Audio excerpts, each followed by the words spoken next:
This is the story of Hansel and Gretel. There once was a family with a father and two children named Hansel and Gretel. The father was a woodcutter, but times were tough and there wasn't much wood to cut where they lived. He didn't want to go far away because he would have to leave Hansel and Gretel alone. Hansel and Gretel wanted to help, so one day they decided to try to find some more food for the family. They went into the woods while their father was working. They knew they'd be walking very far, so Hansel dropped a trail of breadcrumbs behind them. That way, they would have something to guide them back home. But what they didn't realize was that a duck was following the bread trail and eating up all of the crumbs. By midday, Hansel and Gretel hadn't found any food, and they were getting so hungry.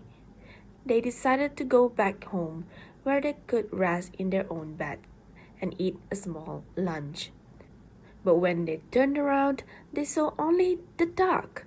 They were completely lost. They wondered, but no matter what they did, they couldn't find their way home. Then a white bird wandered up and looked right at them.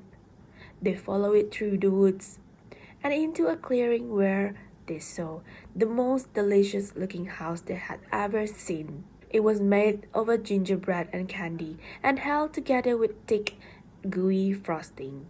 The closer they got, the more the stomach rumbles. The door opened and an old woman poked her head out. "Oh, you poor dear! You look positively starved," she exclaimed. Come inside. Hansel and Gretel were so hungry and tired that they didn't think twice about going into the woman's house. Once inside, she gave them tons and tons of candy. They ate until they were stuffed. They were so content that they both dozed off. When they awoke, it was very warm inside the house. Gretel got up first to see what was going on. The old woman had turned on her oven and was humming while she made some spice up in a bowl. Something seemed off to Gretel. The woman looked scarier than she had earlier when they were so hungry. "You're awake," she said when she saw Gretel. Gretel nodded. She looked around to find Hansel and saw that he was still sleeping soundly, but there was a cage around him. "I've had a wonderful idea," said the old hag. "It's so drafty in here. Why don't you get in the oven? It will warm you right up." Gretel was too smart for that. She knew something wasn't right about this old woman. Thinking fast, she said, "You want me to do what?" "Get in the oven, dear," said the old woman. "I don't understand," Gretel said. This woke Hansel up and he watched from his cage. He could tell that Gretel was up for something, so he stayed as quiet as possible. The oven, said the hag, leaning closer and closer to the open oven door. Gretel took a deep breath, hoping that this would work. "Maybe you should show me what to do."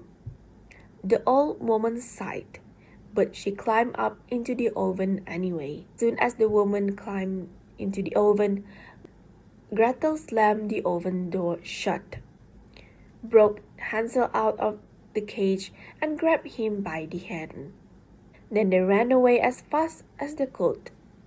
They ran for what felt like hours before finally stopping. They were safe from the old woman, but there was one problem. They still didn't know how to get home. There was a big lake, and Hansel thought he might recognize the trees at the other side, but he couldn't be sure, and neither of them could swim. But then a duck swam over to them. It was the same one from the earlier who eaten the breadcrumbs trail. "He could take us across," Gretel said. Hansel clambered into the duck and it swam him across the lake. Then it came back and got Gretel. Once they were across, everything did look familiar. They were able to get home so quickly then, and the duck followed. To make sure they took all the right turns. Their father was so happy to have them home and safe. And Hansel and Gretel made sure never to wander alone in the woods again.